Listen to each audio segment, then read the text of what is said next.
This is such a huge and underrated thing that you must have on your boat.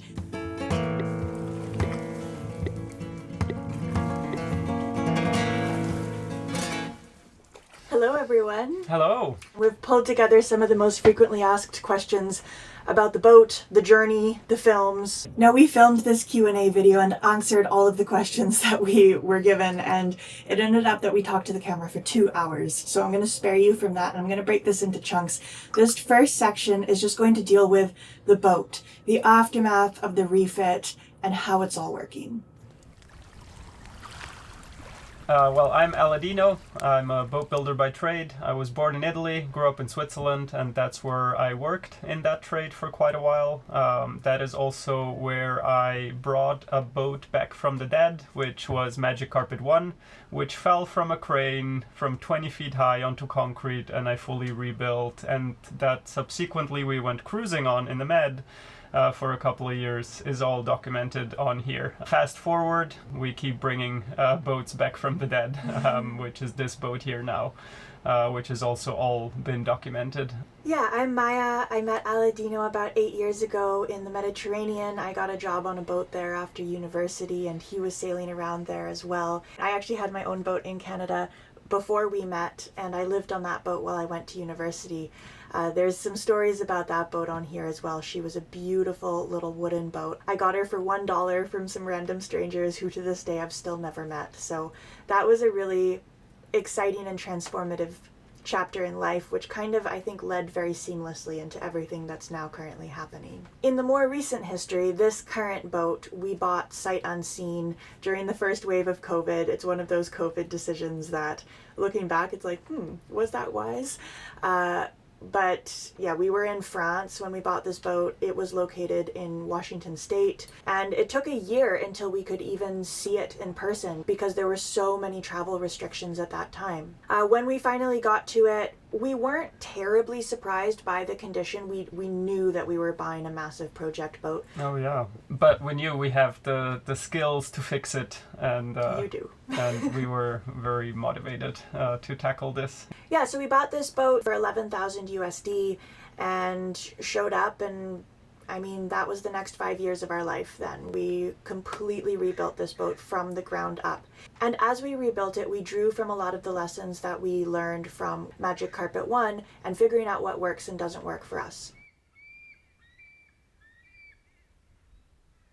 So the first question that came up from multiple people is, broad scale, is the boat what we hoped it would be? Yeah, I can say that it has exceeded my expectations. Me too. This one is really a machine in comparison to Magic Carpet 1. Well, Magic Carpet 1 was built for coastal cruising, and this boat was built for offshore, and you can really feel those characteristics. I don't think I really understood when we were doing the refit how different it would feel to sail this boat, because we took Magic Carpet 1 into some fairly rough conditions. It was rough on us. We could never sleep. After every multi-day crossing, we would arrive in port just absolutely done for. And I just kind of thought, well, that's sailing. That's how it is, and you just got to get through the crossings. Now, there's a certain amount of truth to that. You know, sailing can be really tough and crossings can be really tough, but the boat that you are on makes such a difference to your comfort. And I think one of the biggest differences that this boat has is just its weight. A heavier boat is so much smoother and gentler in its motion. But yeah, the magic is within getting the balance right of, you don't just want to make a heavy boat, of course. It's not just like, go look for a heavy boat and that will do. It's a heavy boat that then also performs, which I find the balance here is struck quite nicely. Because it's such a heavy boat, it needs to be balanced with enough sail area to get it moving at a decent speed, which is why we have such a massive bowsprit and such a huge mainsail. The sail area gives you enough speed to actually move in really light winds, to move at a really good pace. And I didn't think that I really cared about that at first because I don't care about racing, but in practice, to be able to sail when the wind is light and not have to just wait for like more uncomfortable conditions to actually get out and go, has been so nice. The boat is great. Yes. Okay, so broad picture is kind of done. Let's get into some specifics. We're going to start with what has worked well on the boat, and then we'll move into what has not worked well. I should also say we take total responsibility for all the things which haven't worked well, because we kind of have, built most of this boat. But that also means we get to take responsibility for the things that have worked well. So let's start with the more positive note. I'm glad the balance is like this. Yeah. And not like that or that. We are really happy with the sail plan of this boat. We really like the cutter. Yes, we struggle a bit when tacking, so we have to take our time and we don't tack like some race boats, because of course the cutter means that the bigger head sail has to go in between the slot of its forestay and the staysail forestay.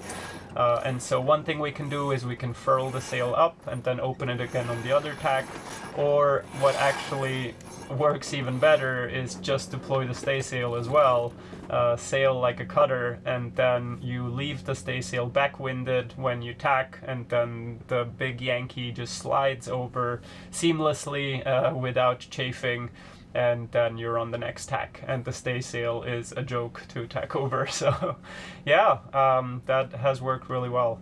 Now, I do still have a lot of hardware to tweak and add. No, I needed to wrap up the projects and get to the sailing season, and I have made do with just a Dyneema lashing from one side to the other of the cockpit as a traveler, for example.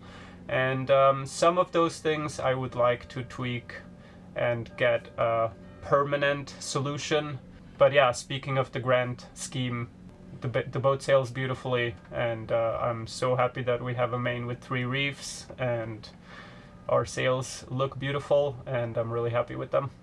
Talking about the sails themselves, we got sails from Zoom Sails. They are one of those companies, there's a few of them now, where you can measure the sails yourself and order them. They're made overseas and shipped to you. The benefit of this is that they're typically a lot more affordable than a local sail loft that will come to your boat and measure it for you. Yeah. The obvious pitfall for ordering sails online is that the measurements are up to you, and so if you get them wrong, you get the wrong sails. We made sure to measure super exactly. They gave us really specific instructions for how to measure. We followed them to a T, and we ended up with perfect sails. You have to really believe in yourself and your work for measuring, and if you don't think you can do that, don't order sails online. Pay the extra to have a local sailmaker come to your boat.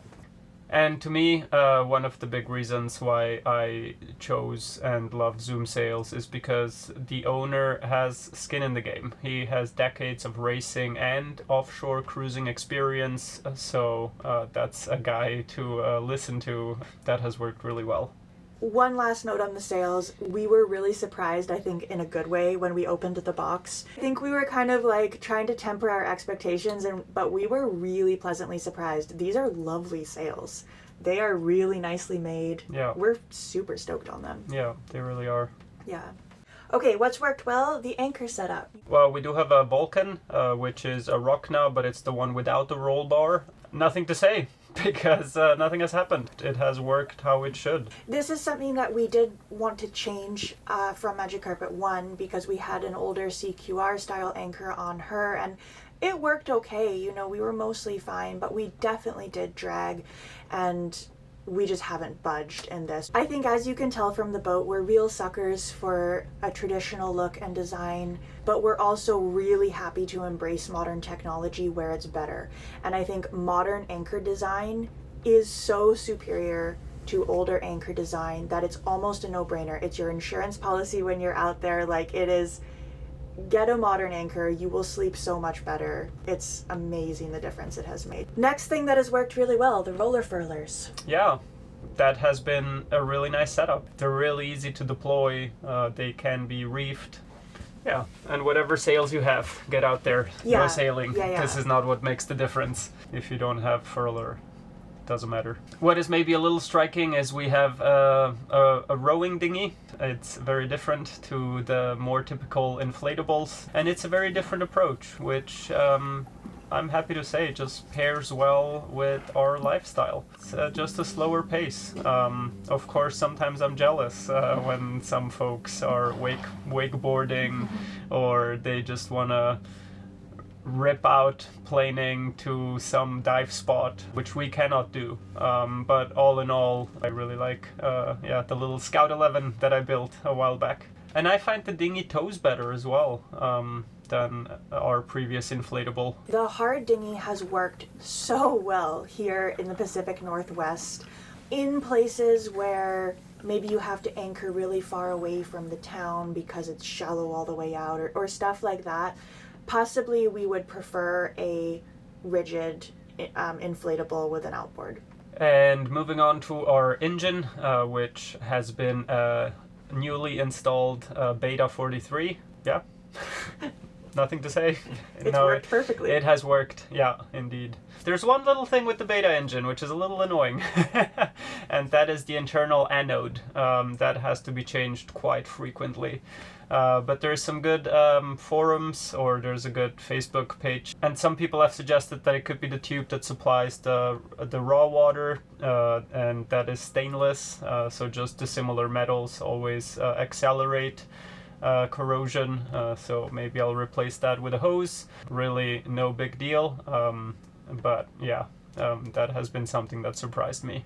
Okay, let's talk about the living space, because we kind of completely rebuilt the interior and all of the interior systems.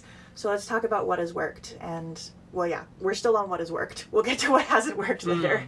One of the biggest things that people comment on when they come on our boat is the size of the sink. We have this really massive sink. Well, I maybe should have cleaned it a bit more, but you get to see the real reality of it, I guess.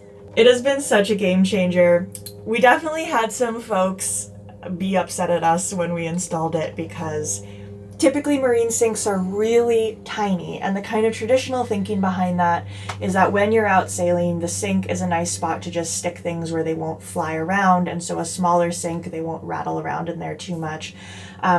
However, the day-to-day reality of using a tiny sink is maddening, and we had a tiny sink on Magic Carpet 1, and boy was it maddening. And honestly, when we're out sailing, we put everything in this sink, and it actually all fits now. If you fill it up enough, it won't jostle around. So, no, we've really liked the sink. That's been huge. I should also say, I think we've kind of become sink influencers. At least 2 of our friends that we know about have installed bigger sinks on their boats after seeing ours, so I feel quite pleased about that. It's been really nice. Okay, now talking about the stove. This is a Force 10. It's a really typical marine propane stove and oven combo. Last season when using the oven, I found it to cook really unevenly, kind of burnt on the bottom, raw on top sort of situation. And everyone in our comments said, put a pizza stone in the bottom of the oven. That really helps with even heating. We did that, and it has made a massive difference. And thanks to our audience who suggested it. Yes. Okay, I have to steel myself to talk about this one. I really didn't know if I should put this into the what has worked or what isn't working category, because it's honestly kind of both. But the insulated hull. Oh my gosh, the amount of pain this hull has caused us. When we bought the boat, we knew that it was insulated because most Cape Georges are. However, we thought that it was insulated with foam, which most Cape Georges are. Ours is an older one, and it was insulated with balsa wood.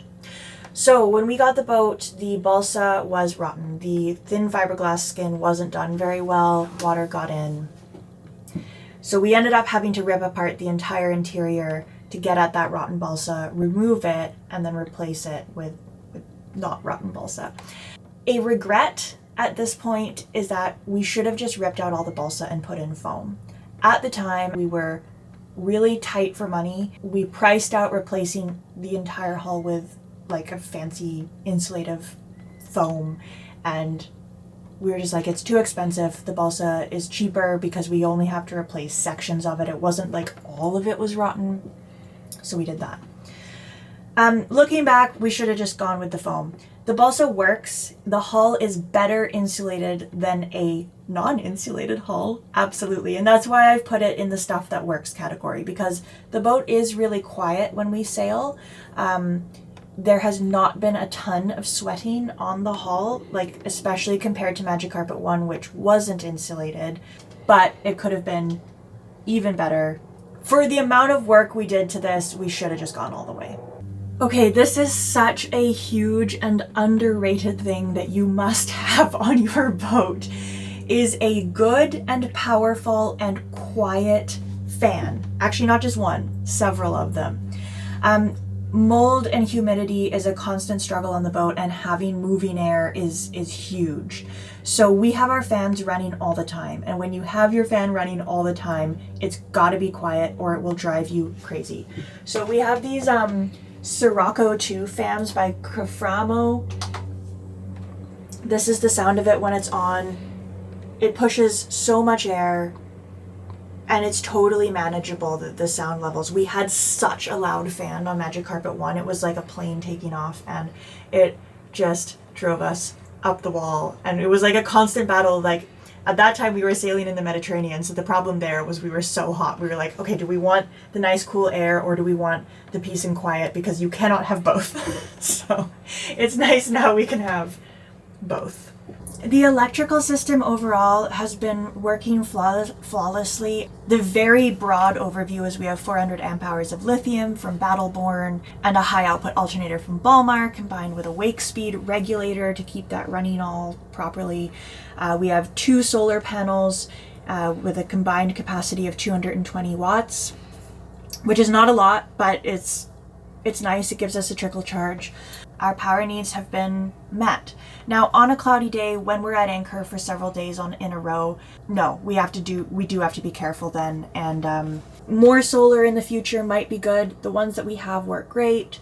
It's just a matter of figuring out how to install solar in a way that's non-obtrusive and doesn't ruin the look of the boat that we worked so hard on and all of that. So that might require a bit more thinking this winter. Obviously, more solar is always nice, but we got to do it in a way that works well.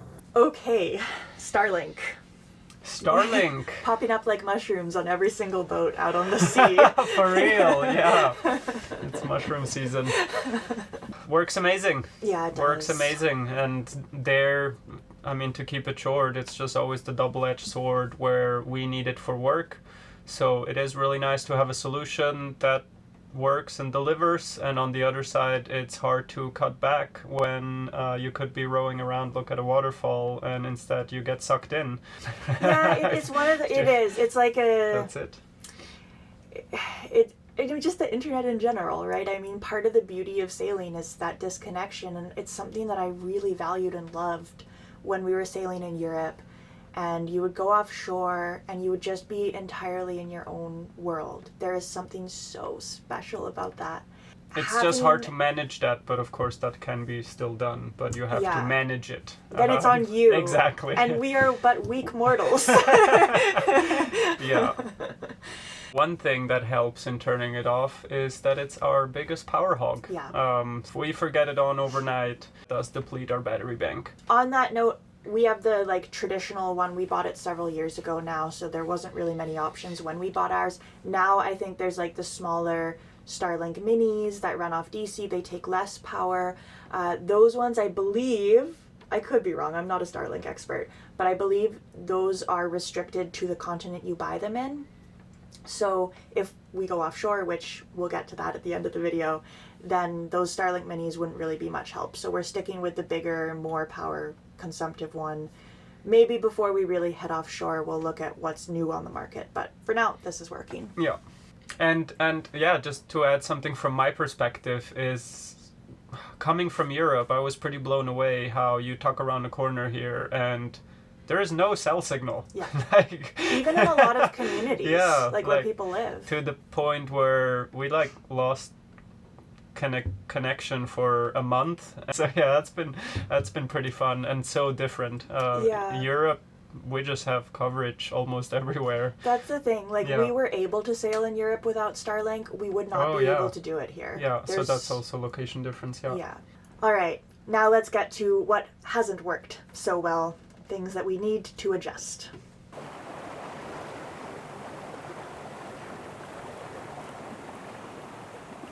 I don't even know if this is worth mentioning because, again, the benefit is greater than its downside. Yeah. But the soot from a diesel heater is a little bit annoying. Yeah. But again, like I said, the beauty of having a dry boat is amazing. We've been running the heater all the time, and I prefer it over a forced air unit.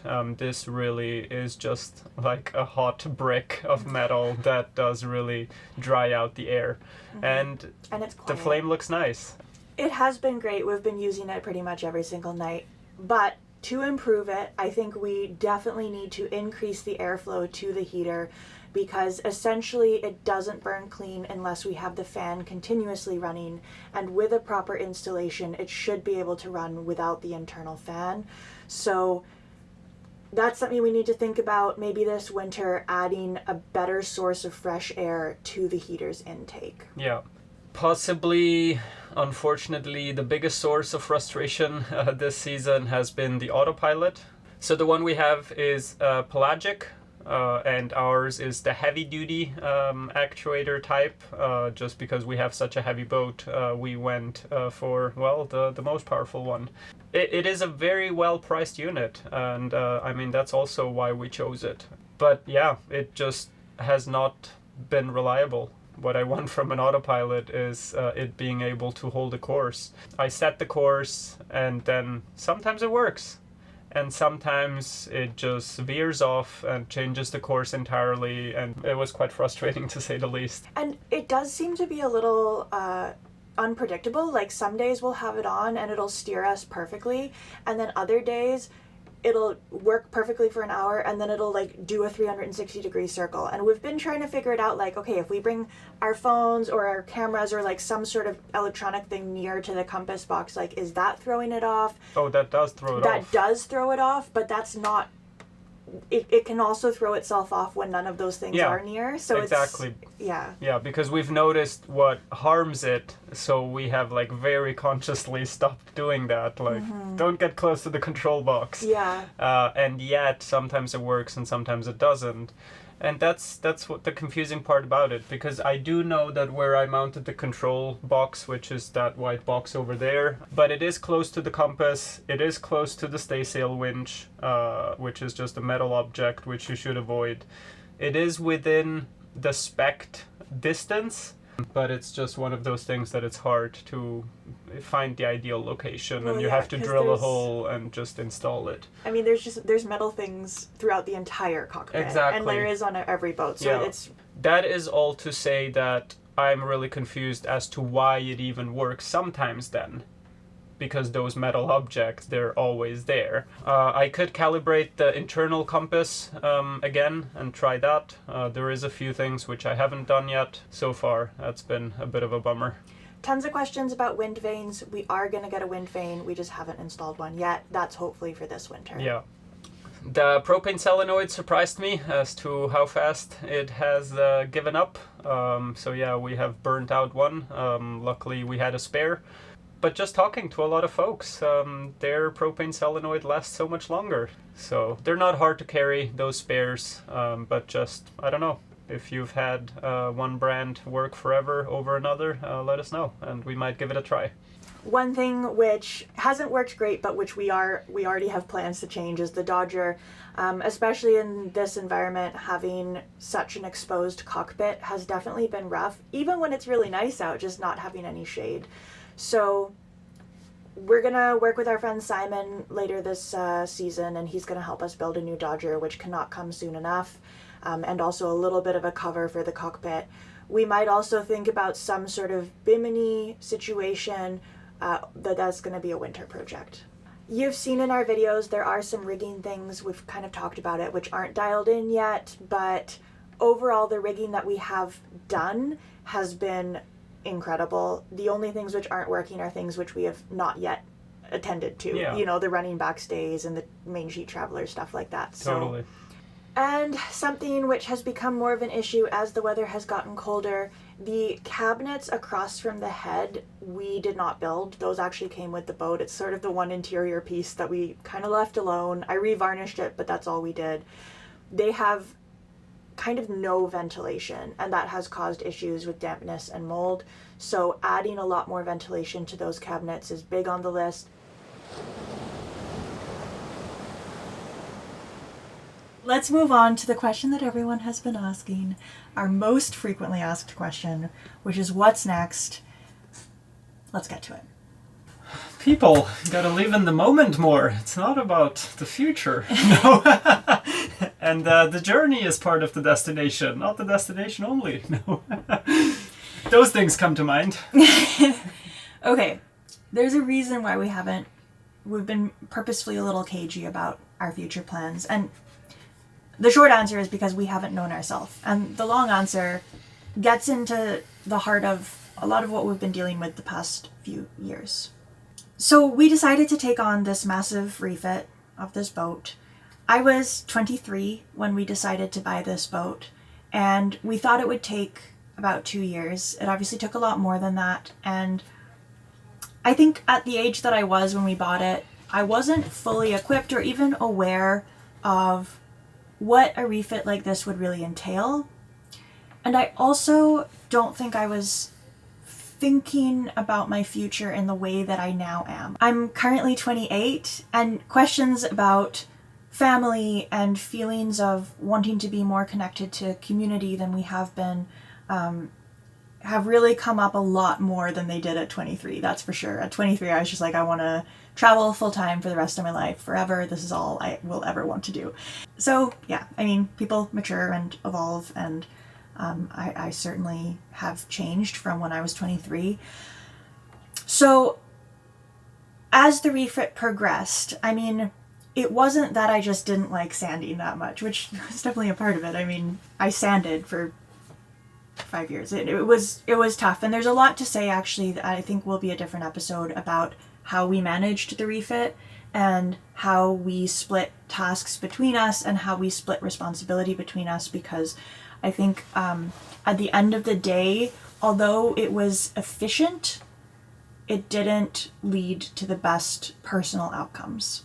So yeah, I wasn't loving the actual refit process, but there was something much greater underlying it all, which was that I was really doubting if this decision we had made was actually the right path that we should be going down at all. And meanwhile, around me, you know, my friends that I've grown up with that I truly care about are doing things like starting families and buying houses and building a much more grounded life. And as we were putting all of our work and sweat and tears into this boat, I just remember so many times putting the sander down and looking around me and going like, well, you know, we can't really have a family on this boat. Nothing's impossible. But like, this is going to feel very small very quickly if we start trying to have a family. And I just really wondered about the longevity of this. I think I simultaneously was also feeling like I just really liked being around. I liked having my friends and my family close. And we're doing all this work so that we can leave. And I felt less and less like I really wanted to do that. The more the refit progressed, the more these feelings increased. And it really got to a much more serious level than I ever let on the channel. I mean, I was looking at grad school applications. I had a program picked out. I literally had my application nearly ready to go. I had ordered my transcripts and I had asked for references and all of this. I needed a different life. What we were doing was not working. But I also knew that if I pushed away from this project to such a degree that I would be ruining it for Aladino, because we were so entwined. So I just pushed through, and this summer was a really big test for us. Can this boat add to my life? Am I going to enjoy this time sailing enough to keep wanting to do it? And the result of that has been better than I could have expected. I have really come back to life, and I've really found that spark that I had when we were on Magic Carpet 1, and which did lie dormant for quite a while. And so I'm really excited that we're going to go sailing offshore, and we're going to take this seriously and go for it and do it. This winter, we're going to get the boat ready for offshore. There's a few things like the wind vane, maybe some AIS, things like adding some fiddles to the countertops so things don't fly off. And then we're gonna head to Mexico next year, and spend the next few years sailing around the Pacific Ocean. The way that I see it, it's sort of, we're gonna commit to maybe 3 years of sailing, really doing it, following this dream to its, I don't want to say conclusion, but like just following it. And after that, we are giving ourselves the freedom to again reevaluate and decide what we want to do. If we want to come back to Canada and start a family, which is an option that we are very much considering. I do think right now that the idea of a bigger boat and starting a family on a purely water-based life is not really in the cards for us. One thing that I've come to realize with this boat and the size that it is that if we want to have a family, this boat kind of forces us into a bit of a hybrid life. I don't think this is a sustainable long-term solution for a family. I've already said that. So it's maybe going to inspire us to spend a bit more time on land while also still sailing with the boat that we have. And I think there's something really beautiful about that, because if we got a larger boat and everything was that boat, I think I would still be left missing some of the community that a more grounded lifestyle offers. So that's kind of what we're looking at in the future. Yeah, really excited for the journey ahead. And also what made the decision hard is just that we've had such an amazing time on the BC coast, and we were like, we've only seen parts of it. Do we want to explore more? Like, that's usually more our style, is to really try to get to know something really well. But it's also a bit of the easier solution and choice. But I feel like, we have worked up towards seeing further flung places. So it is soon time to set off. The way I see it, this coast is really, in the grand scheme of things, very comfortable and safe to sail on. And it would be a really great place to sail with a family. Would do it a little differently than we've done it this season. You know, we definitely pushed a bit of our boundaries this season. But overall, this coast is it's such a great, comfortable sailing ground. And so now's the time to push ourselves to go offshore, and then we come back and we can spend a lifetime on this coast. And I really look forward to that as well. Around the world as slowly as possible. Yes. It's about getting the vibe, getting the feel, really getting to know a place. And look at us. We are slowly but surely ticking one off the list after the other. Or I mean, it's not that's it. It sounds wrong. It's not about ticking it off the list and like I've done that. It's just like it all enhances the experience. I like to put it that way, that to me it's not a competition. It's not about what was the most beautiful place or what was my favorite place. We got a lot of those questions and we purposely have not answered them. The rainbow is beautiful because of all the colors it has, and that's kind of my parallel there of I have made very fun experiences in so many different places, and it's really the coming together of all of those that makes it so worthwhile. Agreed. Well said. Thank you. I love you. All right. Bye, everyone. Thank you so much. This has been a long one, but I hope it was interesting for some of you. And we'll see you next week. We'll be back with another Northern Voyage episode. We have some more beautiful sailing grounds. This coast just keeps getting better. It's unreal. It does. Further north we go. Thank Absolutely. you all, and we'll see you next Friday. Bye.